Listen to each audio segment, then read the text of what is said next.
శూలం మన ప్రభువుడు రక్షకుడైన యేసుక్రీస్తు నామమున మీ అందరికీ కూడా నా యొక్క శుభాలు తెలియజేస్తూ ఉన్నాము. దయచేసి గమనించండి, మనము ప్రాముఖ్యమైన సమయములకు వచ్చి ఉన్నాం.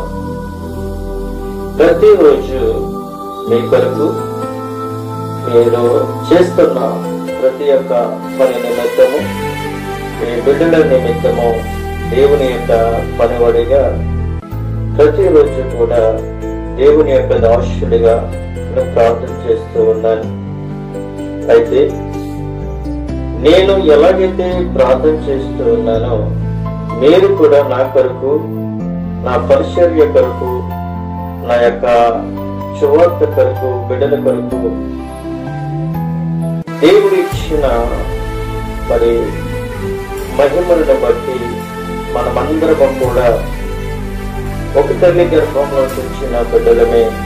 మనకు ఒకరికొకరికి ప్రార్థన చేసుకున్న వారులాగా మనం ఉన్నాం. ఎందుకనంటే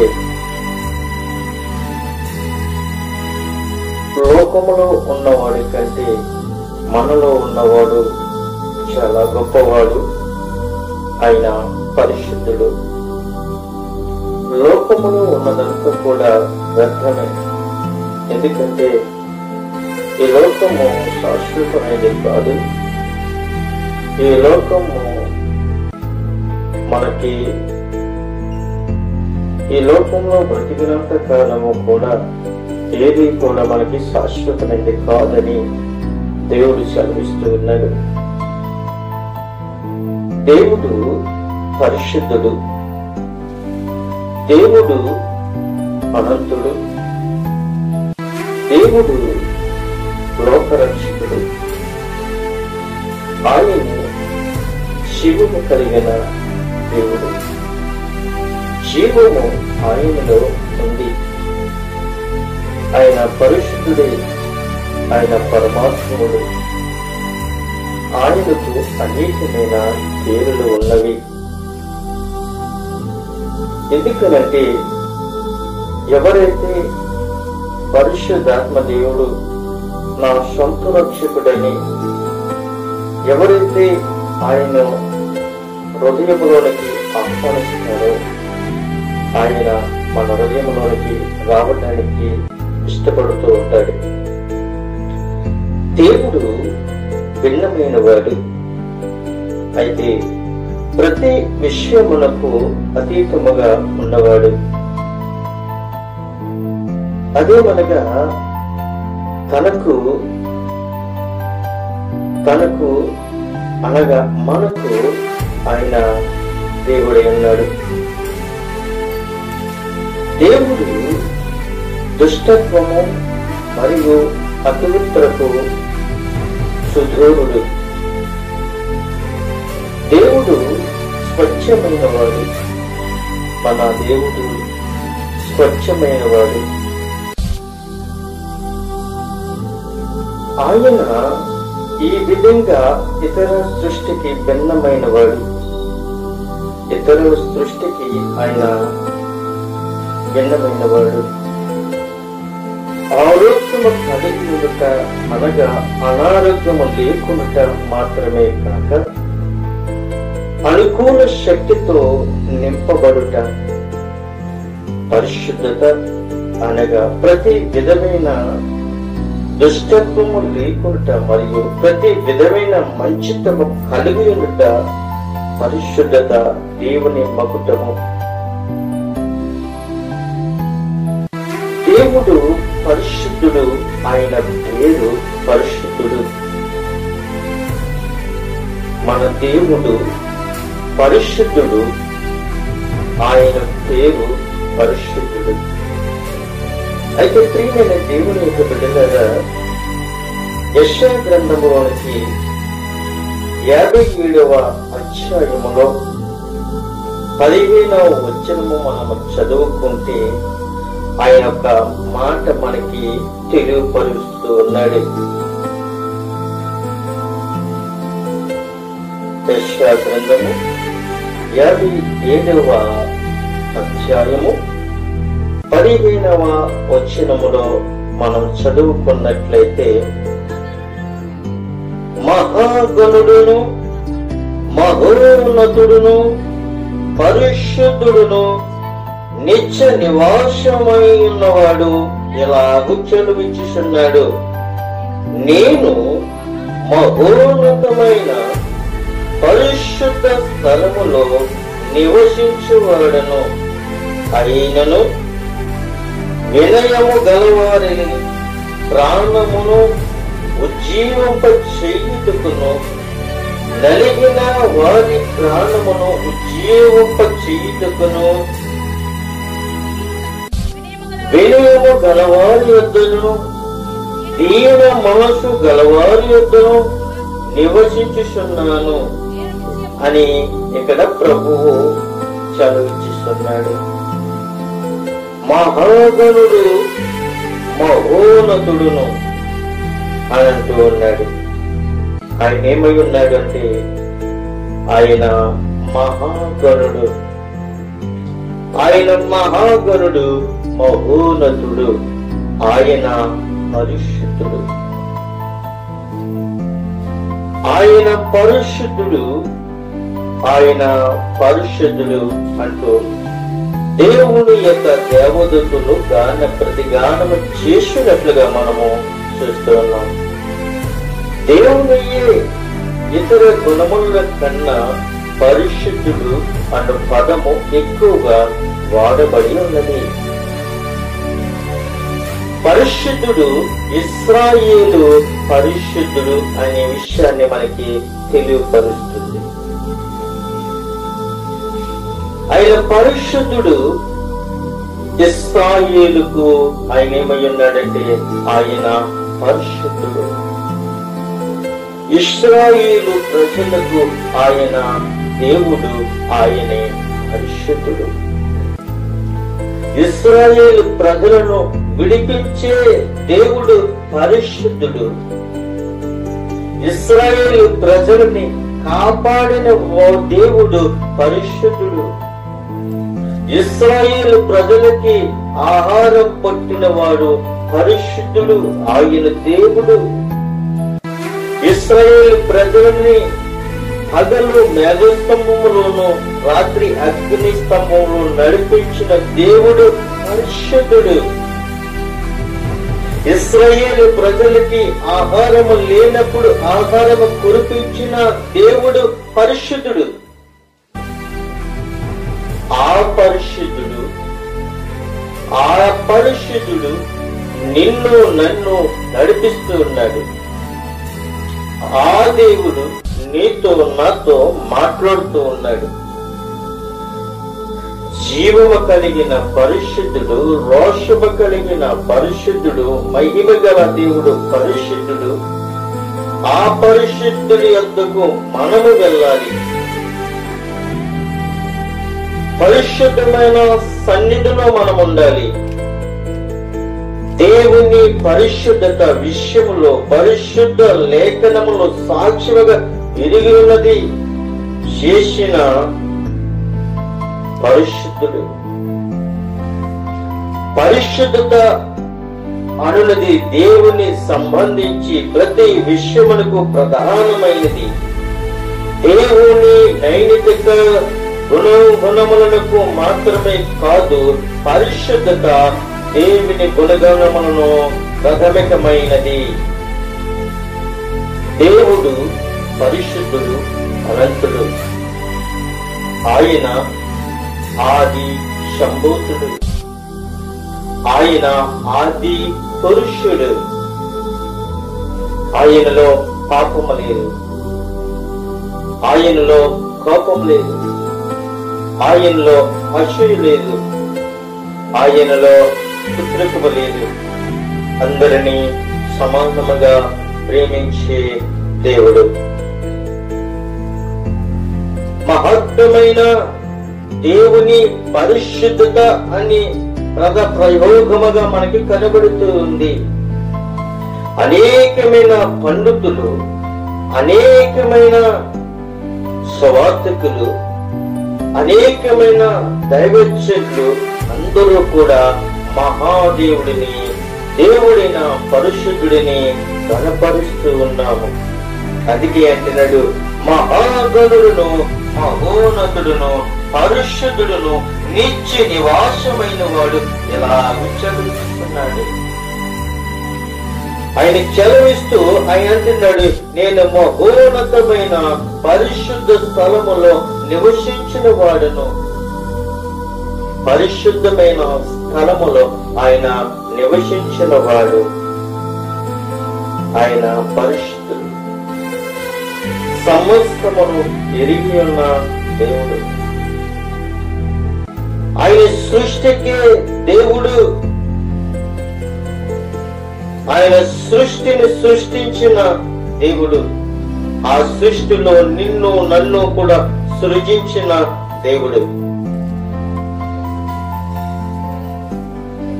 నీ తల్లి నా తల్లి నిన్ను నన్ను కన్నదేమో గాని ఆయన దృష్టిలో మనం ఎప్పుడూ ఆయన దృష్టిలో కని ఉన్నవారు. ఆయన మనల్ని ఒక పని నిమిత్తము ఈ భూలోకానికి మనల్ని పంపించి ఉన్నాడు. ఈ భూలోకానికి ఆయన పని నిమిత్తమే మనల్ని పంపించి ఉన్నాడు. ఆయన పంపించున్నాడు. ఎందుకు తెలుసా? దేవుడు సాటి లేనివాడు. ఆయన సాటి లేనివాడు. ఆయనే పరిశుద్ధుడు. దేవుడు సాటి లేనివాడని నిర్గమకాండములోనికి మనం వెళ్ళినట్లయితే ఒక మాట మనకి తెలియపరుస్తూ ఉన్నాడు. నిర్గమకాండము 15వ అధ్యాయము 11వ వచనములో ఆయన ఇట్టి విధంగా మనతో ఆయన మాట్లాడుతూ ఉన్నాడు. యెహోవా, ఏర్పులలో నీ వంటి వాడి ఎవడు? పరిశుద్ధతను బట్టి నీవు మహనీయుడు, స్తుతి కీర్తనలను బట్టి పూజనీయుడు, అద్భుతములను చేయువాడు, నీ వంటి వాడి ఎవడు అని అంటున్నాడు. మోషే గ్రంథకర్త ఈ విధంగా మనకి బయలుపరుస్తున్నాడు. యెహోవా ఏర్పులలో నీ వంటి వాడి ఎవడు? పరిశుద్ధతను బట్టి నీవు మహనీయుడు, స్తుతి కీర్తనను బట్టి పూజనీయుడు, అద్భుతములను చేయువాడు, నీ వంటి వాడు ఎవడు? నీ దక్షిణ హస్తము చాపితివి, భూమి వారిని మృంగివేసిను, నీవు విమోచించిన ఈ ప్రజలను నీ కృప చేత తోడుకొని పోతివి, నీ బలము చేత వారిని నీ పరిశుద్ధాలయమునకు నడిపించితివి. ప్రియమైన దేవునికి బిడ్డలారా, ఆయన బలము చేత, ఆయన యొక్క శక్తి చేత ఆయన ఎక్కడికి నడిపించాడో తెలుసా? పరిశుద్ధాలయమునకు నడిపించాడు. ఆయన నడిపించే దేవుడు.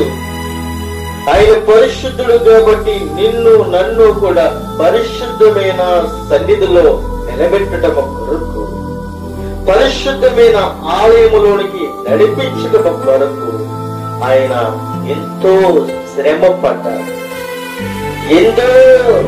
ఎందరో నడిపిస్తూ అనేకమైన ప్రవక్తల ద్వారా మాట్లాడుతూ ఈ రోజుని స్వయంగా దేవుని యొక్క వాక్యము ద్వారా ఆయన మాట్లాడుతున్న దేవుడు. వాక్యము మనకి ఖండితముగా మాట్లాడుతూ ఉంది. ఈ వాక్యము ప్రతి ఒక్కరూ కూడా చదివినట్లయితే, గ్రహించినట్లయితే మనకి అర్థమవుతుంది. ప్రియమైన దేవుని యొక్క సమస్త భూజనములందరినీ కూడా, అక్కడ అన్యజనులని కాదు, ఇక్కడ వేరే వ్యక్తులని కాదు, అందరినీ ఒకే సన్నిధికి నడిపించాలని ఆయన ఆతురత పడుతూ ఉన్నాడు. ఆయన కలవరపడుతూ ఉన్నాడు. ఆయన కలవరపడుతున్నాడు. ఎందుకో తెలుసా? ఆయన మహనీయుడు, పూజనీయుడు, ఆయన అద్భుతములు చేయవాడు. నీకు నాకు ఆలోచన లేకపోవచ్చేమో, గ్రహింపు లేకపోవచ్చేమో, కానీ ఆయన నిన్ను నన్ను కూడా నడిపించే దేవుడు. ఆయన నడిపిస్తున్న దేవుడిని మనకి తెలియపరుస్తూ ఉన్నాడు. మరి యొక్క మాట మనం చూసినట్లయితే ఆయన వాక్యముతో మనతో మాట్లాడుతున్నాడు. నా హృదయముతో మాట్లాడుతున్న దేవుడు నీతో మాట్లాడుతున్నాడు. నా హృదయాన్ని మార్చిన దేవుడు నీ హృదయాన్ని మార్చడానికి ఇష్టపడుతున్నాడు. నా హృదయములోనికి వచ్చిన మహనీయుడు, పూజనీయుడు నీలో రావడానికి ఇష్టపడుతున్నాడు. పరిశుద్ధుడు, ఇది పరిశుద్ధంగా జీవించమంటున్నాడు, పరిశుద్ధంగా మాట్లాడమంటున్నాడు, పరిశుద్ధమైన స్థలంలో ఉండమంటున్నాడు, పరిశుద్ధమైన సన్నిధిలోనికి నడిపించుతున్నాడు. ఆరోగ్యం ఉన్నప్పుడే, బలం ఉన్నప్పుడే, శక్తి ఉన్నప్పుడే దేవుని సన్నిధిలోనికి, దేవుడి యొక్క మందిరంలోనికి నడిపింపబడాలి. అన్నీ తెగి కింద పడిపోయినప్పుడు పరుగులు తీయటము కాదు. తెగిపోయిన గాలిపటము తిరిగినట్లుగా మనం తిరిగినట్లుగా కాదు, గాని గాలిపటానికి తాడు తెగకపోతే అది గాలిపటముగా ఉంటుంది. ఎప్పుడైతే గాలిపటానికి తాడు తెగుతుందో ఆ గాలిపటానికి విలువ లేదు. గాలిపటానికి తాడు పట్టుకునే మనుషు లేకపోయినా ఆ గాలిపటానికి విలువ లేదు. తాడుండి గాలిపటం లేకపోయినా, గాలిపటం ఉండి తాడు లేకపోయినా, గాలిపటం ఉండి తాడుండి మనుషులు పట్టుకోకపోయినా ఆ గాలిపటానికి విలువ లేదు. అలాగే బ్రతికి ఉన్న నీలో జీవము లేకపోతే, నీలో పరిశుద్ధత లేకపోతే, దేవుడు నీలో లేకపోతే తెగిన గాలిపటము వంటి వాడివే. పట్టుకున్న చూపే ఆ గాలిపటానికి విలువ. గాలిపటాన్ని పట్టుకుంటే, ఆ గాలిపటాన్ని మనం ఆడిస్తే అది గమ్యానికి తీసుకుంటుంది.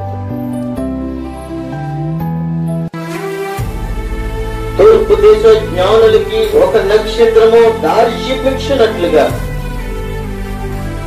నిన్ను నన్ను కూడా దారి చూపించడానికి నా యేసయ్య పరలోకం వడి భూలోకానికి వచ్చి ఆయన పరిశుద్ధుడయ్యింది, ఆయన రక్షకుడయ్యింది, ఆయన దేవుడయ్యింది. తన దేశములను విడిచిపెట్టి, తన రాజ్యాన్ని విడిచిపెట్టుకుని, పరలోక రాజ్యమును విడిచిపెట్టి, తన సింహాసనాన్ని విడిచిపెట్టుకుని నీ దగ్గరికి నా దగ్గరికి ఆయన దీనత్వముగా వచ్చాడు. కానీ మనము ఆయనను గమనించలేకపోయాము, గ్రహించలేకపోయాము. మొదటి సమూయేలు గ్రంథములో మనం చూసినట్లయితే 2వ అధ్యాయం 2వ వచనములో చూసినట్లయితే ఆయన ఈ విధంగా మాట్లాడుతున్నాడు. యెహోవా వంటి పరిశుద్ధత దేవుడు ఒక్కడునూ లేడు. యెహోవా వంటి పరిశుద్ధ దేవుడు ఒక్కడునూ లేడు. నీవు తప్ప మరి ఏ దేవుడునూ లేడు. మన దేవుని వంటి ఆశ్రయదుర్గమేది లేదు. నిజమే ప్రియమైన దేవునికి బిడ్డలారా, యెహోవా దేవుడంటే పరిశుద్ధుడు ఈ లోకంలో ఎవ్వరూ లేరు. ఆయన యుగ పురుషుడు. ఒక వ్యక్తి వచ్చి కుటుంబంతో సహజీవనం సాగిస్తున్న వ్యక్తి దగ్గరకు వచ్చి ఆ వ్యక్తి అంటున్నాడు, నీవు యుగ పురుషుడివి అని ఆ వ్యక్తి అంటున్నాడు. ప్రియమైన దేవునికి బిడ్డలారా, యుగ పురుషుడు అని అంటున్నాడు. భార్య భర్తలు కలిసి ఉంటే అతను యుగ పురుషుడు కాదు. భార్య భర్తలు కలిసి కుటుంబంతో సహజీవనము సాగిస్తున్న వ్యక్తి యుగ పురుషుడు కాదు, యుగ పురుషుడు నా ప్రభువైన యేసుక్రీస్తు. ఆయనలో పాపము లేదు, ఆయనలో దోషము లేదు, ఆయనలో అసూయ లేదు, ఆయనలో వివాహము లేదు. ఆయన యుగ పురుషుడు. ఏ పాపము కూడా ఆయనని అంటు పెట్టుకొని ఉండలేదు. కానీ మనము యుగ పురుషులము కాదు. యుగ పురుషుడు మనలోనికి వచ్చినప్పుడు మనము పరిశుద్ధులము. యుగ పురుషుడు నీ ఇంటిలోనికి అడుగు పెట్టినప్పుడు నీ గృహము పరిశుద్ధంగా మార్చబడుతుంది. యుగ పురుషుడు నీలో జీవించినంత కాలము కూడా నీలో చీకటి అనేది ఉండదు. ఎందుకో తెలుసా?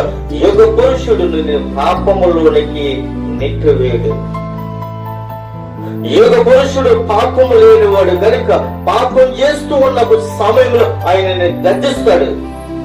నువ్వు పాపం చేస్తున్నావు, నువ్వు పాపంతో నింపబడుతూ ఉన్నావు, నీ ఎందుకు నేను రావాలి అనండి. నీ హృదయాన్ని మార్చుకో, నీ హృదయాన్ని కనుక్కో అని ఆయన మాట్లాడుతూ ఉన్నాడు. ప్రియమైన దేవుని బిడ్డలారా, ఇంకో విషయం మనం చూస్తున్నట్లయితే ఆయనకు ఒక మాట మనకి సెలవిస్తూ ఉన్నాడు. ఏంటో తెలుసా? 2వ దినవృత్తాంతాల గ్రంథములోనికి వెళ్ళినట్లయితే 30వ అధ్యాయము 27వ వచనములో చూసినట్లయితే ఆయన అంటున్నాడు, అప్పుడు లేవులైన యాజకులు లేచి జనులను దీవింపగా వారి మాటలు వినబడును, వారి ప్రార్థన ఆకాశమునున్న పరిశుద్ధ నివాసమును చేరును. వారు చేస్తున్న ప్రార్థన ఆకాశమునున్న పరిశుద్ధ నివాసమునకు చేరింది. నువ్వు చేసిన ప్రార్థన ఇల్లి బయటికి వెళుతుందో లేదో ఒక్కసారి నువ్వు తెలుసుకో. ప్రియమైన దేవునికి బిడ్డలారా, నీ ప్రార్థన నిన్ను స్వస్థపరుస్తుంది, నీ ప్రార్థనని నిన్ను నడిపిస్తుంది, నీ ప్రార్థన నిన్ను బ్రతికిస్తుంది. ప్రియమైన దేవునికి బిడ్డలారా, ఆయనని మనల్ని నడిపిస్తూ ఉన్నాడు. ఆయన నడిపిస్తున్న దేవుడు, ఆయనే సర్వ సృష్టికర్త, ఆయనే ప్రేమ గల దేవుడు. కీర్తనల గ్రంథము 22వ అధ్యాయము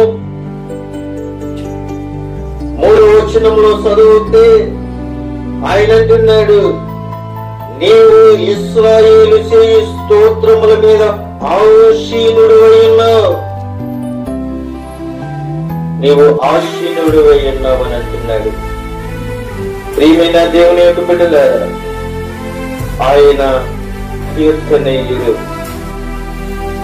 ఆయన కీర్తనీయుడు. ఆయన కీర్తించేవారు మనము ఉండాలని ప్రభు సెలవిస్తున్నాడు. అదే కీర్తన గ్రంథము 5వ అధ్యాయము 7వ వచనంలో మనం చూసినట్లయితే, నేనైతే నీ కృపాకటాక్షములను బట్టి నీ మందిరములో ప్రవేశించెదను, నీ ఎడల భయభక్తులు కలిగి నీ పరిశుద్ధాలయమును దిక్కును చూసి నమస్కరించెదనని ఇక్కడ కీర్తనకారుడు మనకి తెలియపరుస్తూ ఉన్నాడు. నీ మందిరములో ప్రవేశించెదను అంటున్నాడు. ఆయన మందిరములో మనము ప్రవేశించే వారిలాగా మనం ఉండాలి. ఆయన మందిరములో మనం జీవించే వారిలాగా మనం ఉండాలని ప్రభు సెలవిస్తూ ఉన్నాడు. నీ మందిరములో నేను నివసించాలి, నీ మందిరములో నేను జీవించాలి, నీ మందిరములో నిన్ను ఆరాధించాలి, నీ మందిరములో నేను కొనియాడబడాలని మనం ప్రార్థన చేసేవారిలాగా ఉండాలి. ఇక్కడ కౌరవ కుమారుడు ఒక గీతం పాడుతూ ఉన్నాడు. అదే కీర్తన గ్రంథము 48వ అధ్యాయము 1వ వచనంలో మనం చూస్తున్నట్లయితే, మన దేవుని పట్టణమందు, ఆయన పరిశుద్ధ పర్వతమందు యెహోవా గొప్పవాడు, బహు కీర్తనుడై ఉన్నాడు. చూడండి ప్రియమైన దేవునికి పిల్లలారా, యెహోవా గొప్పవాడు, యెహోవా గొప్పవాడని సెలవిస్తూ ఉన్నాడు. మన దేవుడు గొప్పవాడు, ఆయన గొప్ప రక్షకుడు. ప్రియమైన దేవునికి పిల్లలారా, ఆయన గొప్ప రక్షకుడు, ఆయన జీవము కలిగిన దేవుడని నేను నమ్ముతూ ఉన్నాను. ఆయన అంటున్నాడు, నమ్ముట నీ వలనైతే నమ్మ వారికి సమస్తము కూడా సాధ్యమే అని అంటున్నాడు. మనం నమ్మేవారిలాగా మనం ఉండాలి, మనం నమ్మేవారిలాగా ఉండాలి. అదే కీర్తన గ్రంథము 71వ అధ్యాయము 22వ వచనములో మనం చూసినట్లయితే ఆయన మరి ఒక మాట మనకి సెలవిస్తూ ఉన్నాడు. నా దేవా, నేను కూడా నీ సత్యములను బట్టి స్వరమండల వాద్యముతో నిన్ను కీర్తించెదను. ఇశ్రాయేలు పరిశుద్ధ దేవా, చితారతో నిన్ను కీర్తించెదను అంటూ ఉన్నాడు. స్వరమండలముతో వాయిద్యముతో నిన్ను స్తుతించెదను అని అంటున్నాడు. ఎంత గొప్ప దేవుడు మన దేవుడు, ఎంత గొప్ప దేవుడు మన దేవుడు. మనము ఆయనను కీర్తించేవారులాగా ఉండాలి, గణపరిచేవారులాగా ఉండాలి, ఆయనని స్తుతించేవారులాగా మనం ఉండాలని ప్రభు సెలవిస్తూ ఉన్నాడు. అదే యజ్ఞమీయుడైన యాతాను రచించిన దైవ జ్ఞానము కీర్తన గ్రంథము 89వ అధ్యాయము 18వ వచనములో చూసినట్లయితే ఆయన మరి ఒక మాట మనకి తెలియపరుస్తున్నాడు. మా కీడము యెహోవాము, మా రాజు, ఇశ్రాయేలు పరిశుద్ధ దేవుని వాడు. ఇశ్రాయేలు పరిశుద్ధ దేవుని వాడని చలవిస్తూ ఉన్నాడు. ప్రేమను ఆయన పరిశుద్ధ దేవుడు, ఆయన మహిమగల దేవుడని మనకు తెలియపరుస్తున్నాడు. ఇంకా అనేకమైన దేవుని యొక్క వాక్యాలు మనకి సెలవిస్తూ ఉన్నాయి. అయితే మరి యొక్క కొన్ని మాటలు మనం చూసుకుని నేను ముగించడానికి ఇష్టపడుతూ ఉన్నాను. ఇర్మియా గ్రంథములోనికి మనం వెళ్ళినట్లయితే ఇర్మియా గ్రంథము 51వ అధ్యాయంలోనికి మనం వెళ్ళినట్లయితే ఆయన ఒక మాట మనకి తెలియపరుస్తున్నాడు. ఇర్మియా గ్రంథము 51వ అధ్యాయము 5వ వచనములో చూసినట్లయితే తమ దేవుడును సైన్యమధిపతైన యెహోవా ఇశ్రాయేలు వారిని యూదా వారిని విసర్జింపలేదు, కానీ ఇశ్రాయేలు పరిశుద్ధ దేవునికి విరోధముగా తాము చేసిన అపరాధముతో వారి దేశమును నిండి ఉన్నది అంటున్నాడు. మీరు దాని దోషములో నుండి నివసింపకుండానట్లు బబులోను నుండి పారిపోవుడి, మీ ప్రాణములను రక్షించుకొనుడి. ఇదే యెహోవా ప్రకారము అది చేసిన క్రియలను బట్టి ఆయన దానికి ప్రతీకారము చేస్తున్నాడు అని ప్రభు సెలవిస్తున్నాడు. మీ ప్రాణములను రక్షించుకొనుడి. మన ప్రాణములను మనము రక్షించుకోవాలి. మన ప్రాణములను మనము ఎలా రక్షించుకోవాలి అనంటే యేసు క్రీస్తు ద్వారాగానే మనము రక్షింపబడాలి. యేసు క్రీస్తును మన హృదయములోనికి ఆయనని మనము ఆహ్వానించాలి. అప్పుడు మనము రక్షింపబడతాం. జీవము కలిగిన దేవుడిని మన హృదయములోనికి ఆయన ఆహ్వానించాలి. ఆహ్వానించినప్పుడే ఆయన మనల్ని దీవిస్తాడు, ఆయన మనల్ని ప్రేమిస్తాడు. ప్రేమంతను మరి ఒక మాట మనం చూసినట్లయితే మార్కు సువార్త 1వ అధ్యాయము మార్కు సువార్త 1వ అధ్యాయము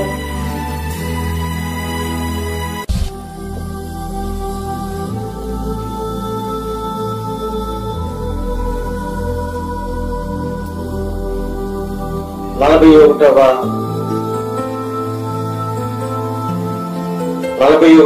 వచనము మనం చూసినట్లయితే ఆయన అంటున్నాడు, ఆయన కనికరము పడి చెయ్యి సాపి వానిని ముట్టి నాకిష్టమే, నీవు పరిశుద్ధుడు కమ్మని వానితో చెప్పును. వెంటనే కుష్ఠరోగము వానిని విడిచెను, గనుక వాడు పరిశుద్ధుడాయెను. చూడండి ప్రియమైన దేవునికి బిడ్డలారా, యేసు క్రీస్తు పరిశుద్ధుడు గనుక పరిశుద్ధ కలిగిన దేవుడు ఏం చేస్తాడో తెలుసా? ఎప్పుడైతే ఆ కుష్ఠరోగిని వాడిని ఎప్పుడైతే ముట్టుకున్నాడో వాడు కూడా పరిశుద్ధుడైపోడు, పరిశుద్ధంగా మార్చిపడిపోలేక. చూడండి ఎంత గొప్ప దేవుడు మన దేవుడు. ఇంకొక విషయం అంటున్నాడు, 24వ వచనంలో చూసినట్లయితే, మార్కు సువార్త 1వ అధ్యాయం 24వ వచనంలో చూసినట్లయితే వాడు అంటున్నాడు, వాడు నజరేయుడైన యేసు, మాతో నీకు మమ్మను నశింపజేయుటకు వచ్చితివా? నీవెవరో నాకు తెలియను, నీవు దేవుని పరిశుద్ధుడు అని కేకలు వేసిన. ప్రియమైన దేవునికి బిడ్డలారా, వీడు ఎటువంటి వాడు అనంటే, సమాజ మందిరములో అపవిత్రాత్మ పట్టుకుని ఒక మనుష్యుడు.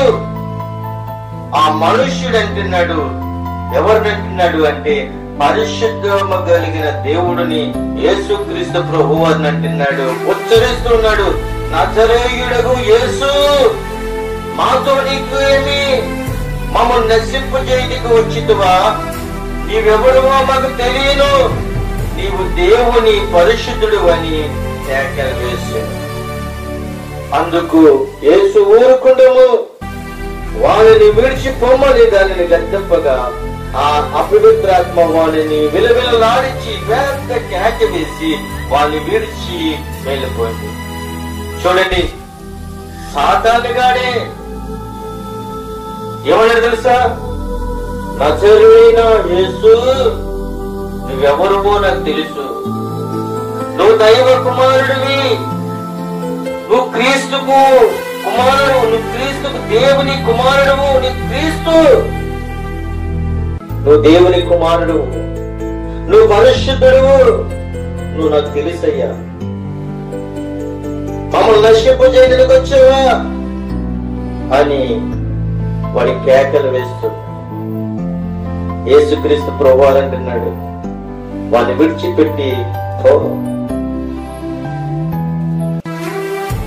ఒక్క మాటతో, యేసయ్య మాటతో వెంటనే విడిచి పారిపోయింది సాతాను. చూడండి ప్రియమైన దేవునికి బిడ్డలారా, మరి యొక్క వాక్యం మనం చూసుకుని నేను ముగించడానికి ఇష్టపడుతున్నాను. యోహాను సువార్తలకు మనం విన్నట్లయితే, యోహాను సువార్తలకు మనం విన్నట్లయితే 17వ అధ్యాయము 11వ వచనములో మనం చూసినట్లయితే ఆయన ఒక మాట మనకి తెలియపరుస్తున్నాడు. నేనిక్కను లోకములో ఉండను గాని మీరు లోకములో ఉన్నారు. నేను నీ యొద్దకు వచ్చిస్తున్నాను, పరిశుద్ధుడనై తండ్రి మనము ఏకమై యున్నలాగున వారును ఏకమై యుండును.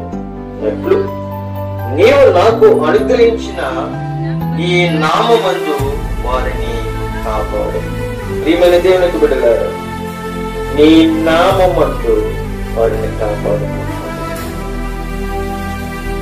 ఆయన పరిశుద్ధమైన దేవుడు, జీవము కలిగిన దేవుడు, ఆయన మహనీయుడు, మహోన్నతుడు, జీవము కలిగిన దేవుడు. ప్రియమైన దేవునికి బిడ్డలారా, మనం బ్రతికినంత కాలము కూడా ఎక్కడ ఉండాలి అంటే దేవుని యొక్క సన్నిధిలో, దేవుని యొక్క మందిరములో, దేవునిని కీర్తనలతోనూ సప్పట్లతోనూ వాయిద్యములతోనూ ప్రభుని